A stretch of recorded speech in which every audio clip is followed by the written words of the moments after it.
बोल news headquarter.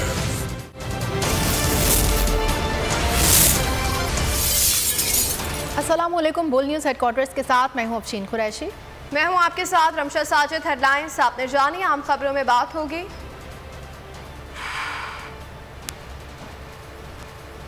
इख्तियारात से तजावुज़ किसने किया? कीवीज लाहौर में।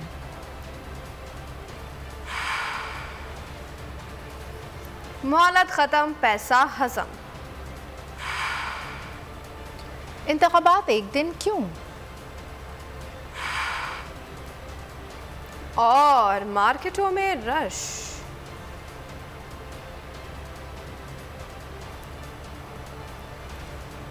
ये सब भी होगा। सबसे पहले बात करेंगे डीसी कोरंगी अली जैदी की बदमाशी। बोल न्यूज़ हेडक्वार्टर्स के सामने गैर कानूनी खुदाई के अहकाम जारी कर दिए। गड़ा खोदने वाले प्राइवेट लोगों को डीसी कोरंगी सपोर्ट करने लगे हैं।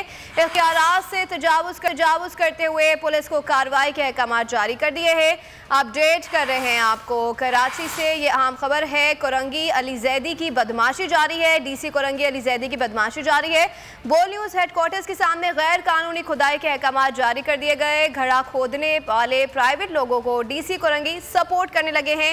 इख्तियारात से तजावुज करते हुए पुलिस को कार्रवाई के अहकाम जारी कर दिए गए हैं।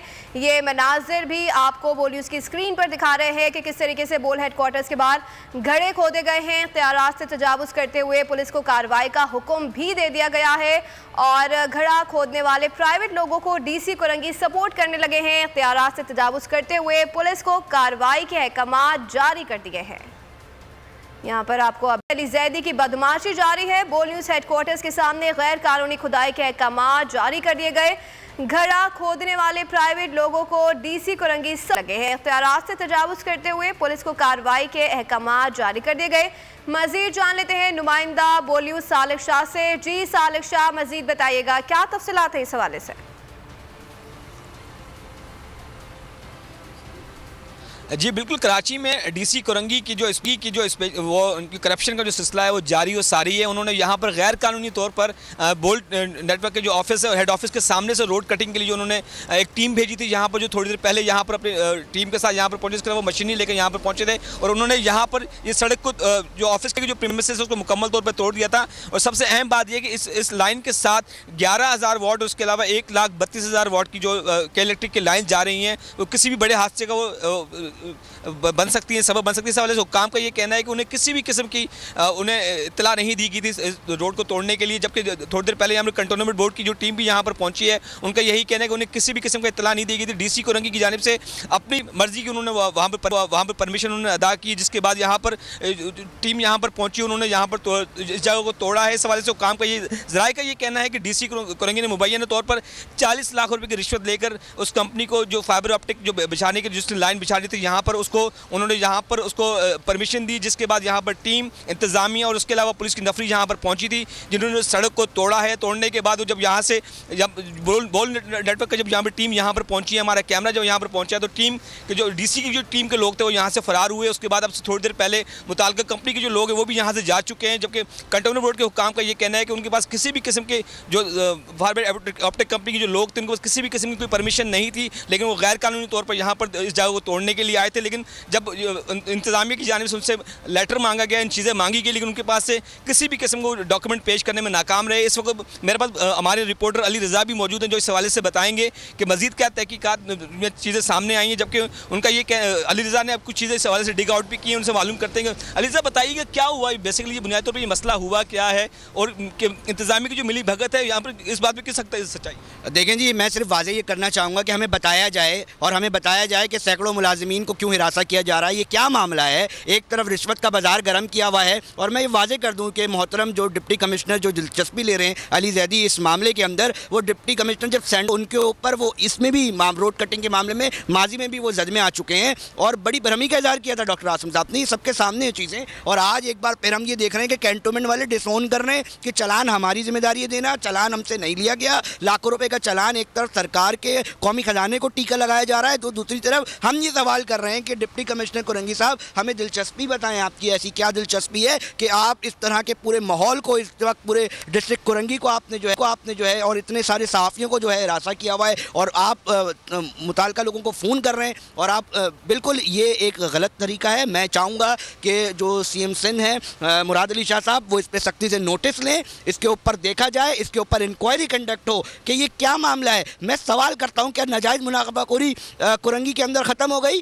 क्या पतारे माफिया ख़त्म हो गए? या गैर कानूनी दीगर काम जो चल रहे कुरंगी के अंदर, वहाँ दिलचस्पी, वहाँ तवानाई DC कुरंगी की नहीं लग रही? सारी तवानाई बोल न्यूज़ के उस मुकाम पे जहाँ पर मुलाजमीन अपनी गाड़ियाँ पार्क करते हैं और उनके उस एग्ज़िट गेट जो एक ही है उसके सामने गड़ा कर दिया गया। ना चालान है ना कोई चीज़ है। कैंटोनमेंट के वाइस प्रेसिडेंट बोल रहे हैं हमसे कोई चालान नहीं लिया, हमने इनको बना के दिया था, लाखों रुपए का इन्होंने नहीं भरा।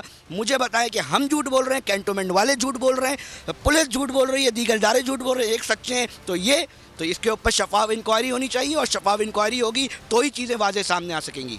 जी बिल्कुल, ये हमारे रिपोर्टर अली रज़ा बता रहे तमाम सूरत हाल के हवाले से ज़राए का मज़ीद ये भी कहना है कि DC कुरंगी की जानिब से जो मुताल्लिका कंपनी थी उसको बगैर किसी कॉन्ट्रैक्ट के, बगैर किसी उसके, उन्होंने सिर्फ ये कहा कि आप जाके वहाँ पर जाके खुदाई करें और अपनी फाइबर ऑप्टिक को बिछाएं। लेकिन जब यहाँ पर बोल नेटवर्क की जानिब से और हमारी जानिब से जब उसको एहतजाज किया गया तो उसके बाद एक्सीवेटर को यहाँ से वो ले जाया गया था यहाँ से, जबकि दूसरी जानिब ज़राए इस बात का दावा कर रहे हैं कि कंटोनमेंट बोर्ड को लूप में लिए बगैर ये काम शुरू कर दिया गया था यहाँ पर। अब यहाँ पर 3-4 जगहों पर जो है वो गड्ढे खोद दिए गए हैं और गड्ढे इसी तरह यहाँ पड़े हुए। अब से थोड़ी देर पहले यहाँ जो टीमें आई थी DC की और उसके अलावा जो मुताल्लिका कंपनी की, वो अब यहाँ से जा चुकी हैं।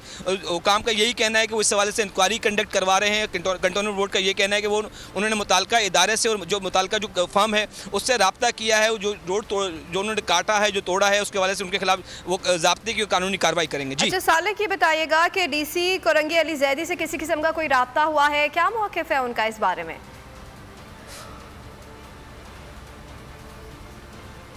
जी बोल, हमने उनसे मुतअद्दिद बार रब्ता करने की कोशिश की है लेकिन DC कुरंगी अली जैदी वो रब्ते में नहीं आ रहे, वो कॉल अटेंड करने से बिल्कुल गुरेज़ा हैं इस हवाले से, क्योंकि लामहला उनकी जो करप्शन है उसकी दास्तान सामने आ रही है। यहाँ पर उनकी जो करप्शन की जो खुली दास्तान उनको सामने नजर आ रही है, क्योंकि बगैर किसी कॉन्ट्रैक्ट के, बगैर किसी डॉक्यूमेंट के यहाँ पर ये काम किया जा रहा है। मुबैना तौर पर जो 40 लाख रुपये की रिश्वत वसूल की गई है उसी का ये नतीजा है कि यहाँ पर बगैर किसी कॉन्ट्रैक्ट के अवार्ड किए यहाँ पर ये काम शुरू करवा दिया गया। तो हालांकि जो मुताल्लिका जो इदारा है कंटोनमेंट बोर्ड है जिसका ये इलाका है, उसके अलावा DC जो हैं वो इन तमाम चीज़ों के हवाले से किसी भी किस्म के डॉक्यूमेंट या परमिशन उन्होंने जारी नहीं की, लेकिन उन्होंने इंतज़ामिया को इसके साथ अलावा जो पुलिस है और दीगर जो इदारे हैं उसको उन्होंने मुतहर्रिक किया था कि आप जाके ये काम करें। लेकिन बोल नेटवर्क की जानिब से जब इस बात पर एहतजाज किया गया और जब हमने यहाँ पर कहा कि हमारे जो मरकज़ी इंटरेस्ट हैं उसको अगर आप इस तरीके से तोड़ देंगे तो हमारे लोगों का आना जाना मुश्किल दुश्वार हो जाएगा। लेकिन जब मज़ीद रहे यहाँ की इंतज़ामिया के लोग और उसके अलावा वाटर सेवरेज बोर्ड की जो टीम थी उनका यही कहना था कि उन्होंने परमिशन ली है, लेकिन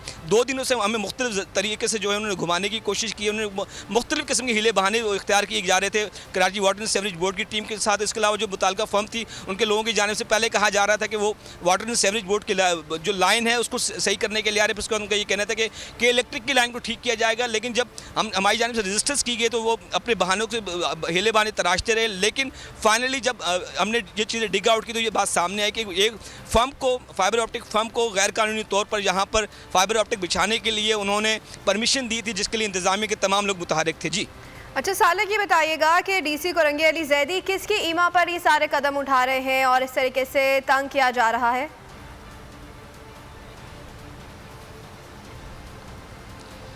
जी इस हवाले से ज़राए का ये कहना है कि DC कुरंगी जो एक पावरफुल शख्सियत की उनको सरपरस्ती हासिल है, सिंध हुकूमत की ब्यूरोक्रेसी की उन्हें आशीर्वाद हासिल है, वो DC में इसके अलावा DC कुरंगी अब लगे इससे पहले कराची के अहम ज़िले डिस्ट्रिक्ट सेंट्रल में भी रहे थे और वहाँ पर भी इसी तरह की करप्शन के इल्ज़ाम पर उनको वहाँ से हटा दिए गए थे। लेकिन कुछ अर्से के बाद उन्हें DC कुरंगी तैनात कर दिया गया। तो गुज़श्ता काफ़ी अर्से से वो यहाँ पर मौजूद हैं और इस हवाले से ज़राए का यही कहना है कि उन्हें सिंध की एक अहम सियासी शख्सियत की आशीर्वाद हासिल है, जिसकी वजह से वो इतने कराची के इतने बड़े ज़िले पर DC के तौर पर मुतय्यन और काफ़ी अर्से। और इस हवाले से ज़राए का ये कहना है कि DC में कुरंगी के जो मुख्तलिफ जो इलाके हैं वहाँ पर गैर कानूनी जो काम है, बचत बाज़ार है, इसके अलावा जो मुख्तलिफ तामीरात और दीगर जो सरगर्मियाँ हैं वहाँ पर DC कुरंगी की इन्वॉल्वमेंट बिल्कुल सामने आती रही है और बहुत सारी करप्शन की दास्तानें भी सामने आएंगे। लेकिन DC कुरंगी अपनी जगह से आज तक नहीं हिल सके क्योंकि उनको ब्यूरोक्रेसी और उसके साथ साथ सिंध हुकूमत की जो आशीर्वाद हासिल है। जी अच्छा सालिक, ये भी बताइएगा कि घड़ा खोदने वाले प्राइवेट जो लोग हैं इनका क्या मौक़िफ़ है?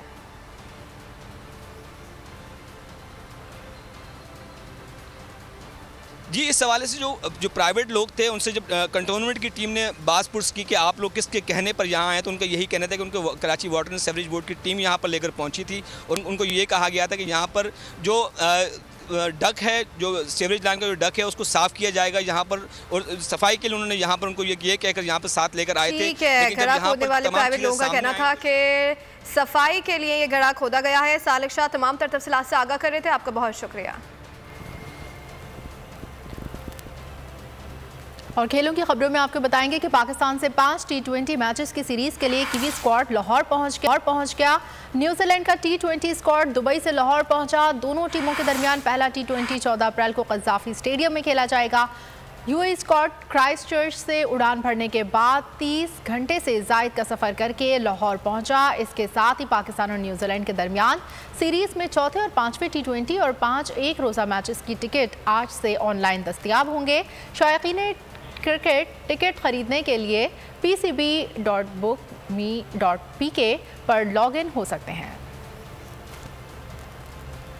रुख करेंगे बुरेवाला का, जहां 20वें रोजे के लिए शहरी बड़ी तादाद में मनपसंद सहरी करने होटलों का रुख किए हुए हैं। इसी हवाले से मजीद जानते हैं बुरेवाला से बोल न्यूज़ के नुमाइंदे मोहम्मद जमील भट्टी से। जी जमील, बताइएगा। जी बिल्कुल, रमज़ानुल मुबारक का दूसरा अशरा अपने इख्तिताम की जानब गामज़न और आज अहले इस्लाम जो है 20वें रोज़े के लिए सहरी का इख्तिताम कर रहे हैं। मैं इस वक्त बुरेवाला के एक मशहूर पराठा शॉप पर मौजूद हूँ। यहाँ शहरियों की एक बड़ी तादाद जो है यहाँ पर पराठे जो ख़रीदते हुए नज़र भी आ रही है और यहाँ पर सहरी करते हुए नज़र आ रहे हैं। सर, क्या ख़रीदने आए हैं, क्या कहेंगे, आज 20वें रमज़ानुल मुबारक का रोज़ा रख रहे हैं? जी भाई, मैं यहाँ से पराठे लेने के लिए आया हूँ।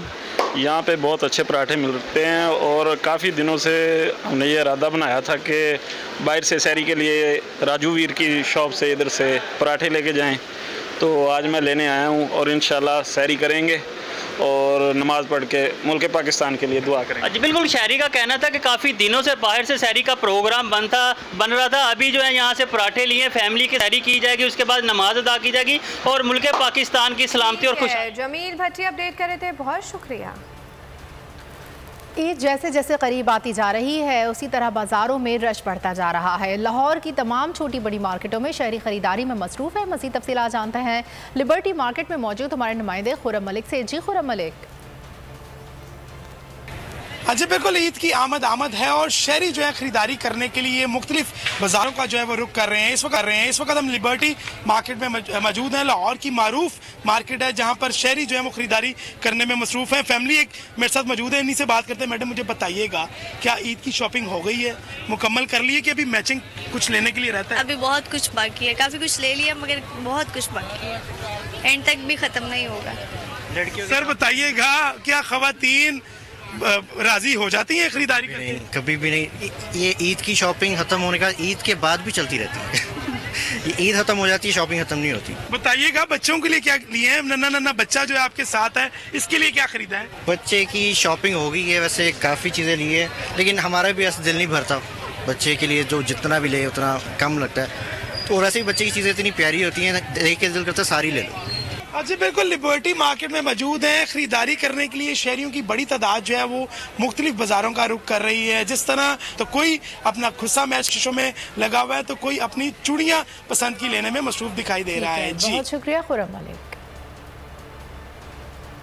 दुनिया भर की तरह एथेंस में भी रमज़ान की रौनक अरूज पर हैं। मुख्तलिफ ममालिक के मुसलमान अफ्तार के बाद मस्जिद में जमा होते हैं, मिलकर अफ्तार करते हैं। मस्जिद इंतज़ामिया की तरफ से रोज़ादारों के लिए मुख्तलिफ किस्म के खानों का एहतमाम किया जाता है। मज़ीद बता रहे हैं एथेंस में बोल न्यूज़ के नुमाइंदा मिर्ज़ा रफ़ाकत हुसैन। जी मिर्ज़ा रफ़ाकत, बताइएगा।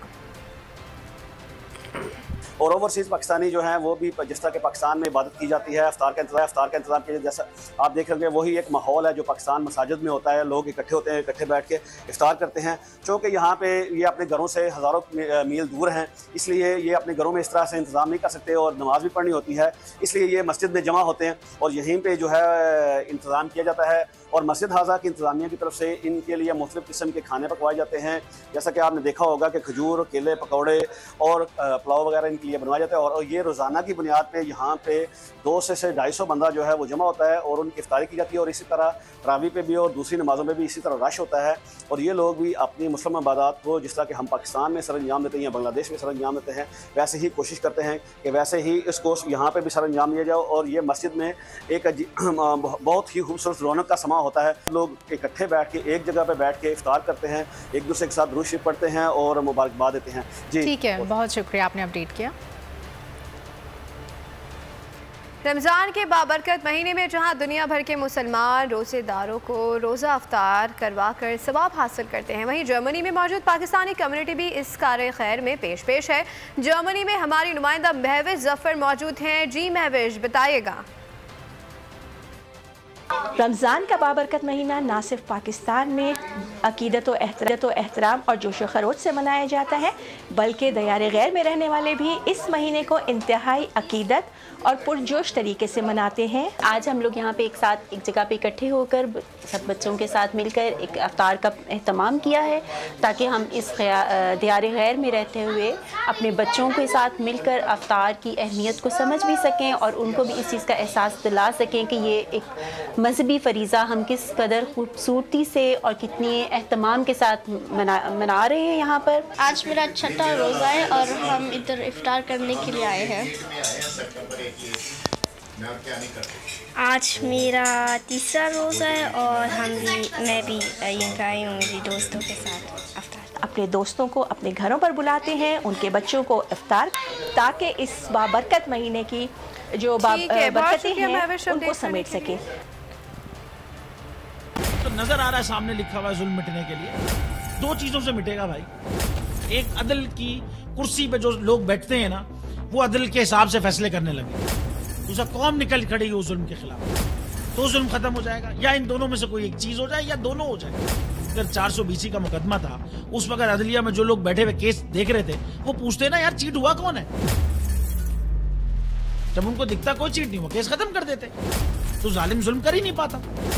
9 जजेस ने नोट बिफोर किया मेरे केस को यार, 1.5 साल चला। शख्सी जमानत का केस, सेम केस इस्लामाबाद में कर दिया। एक ही इल्जाम पे 2 केस हो नहीं सकते भाई। मतलब 60 दिन का वक्त होता है। 102 दिन के बाद मैं जीत गया, केस बरी हो गया। 102 दिन के बाद अपील फाइल की, एक्सेप्ट कर ली। नहीं करते ना एक्सेप्ट, खत्म हो जाता ना जुल्म यार। भरी अदालत में मुझे बरी कर दिया, फिर पता नहीं क्या हुआ, 2.5 घंटे बाद का नोट बिफोर। मैं नहीं सुनता ये केस, खड़े रहते अपने फैसले, मिट जाता जुल्म। अल्लाह ताला ने बिठाया इन कुर्सियों पे इनको यार, ये अल्लाह ताला की तरफ से फैसले करने हैं। तो या तो ये फैसले आएंगे, जुल्म मिट जाएगा, या कौम खड़ी हो जाएगी जुल्म के खिलाफ।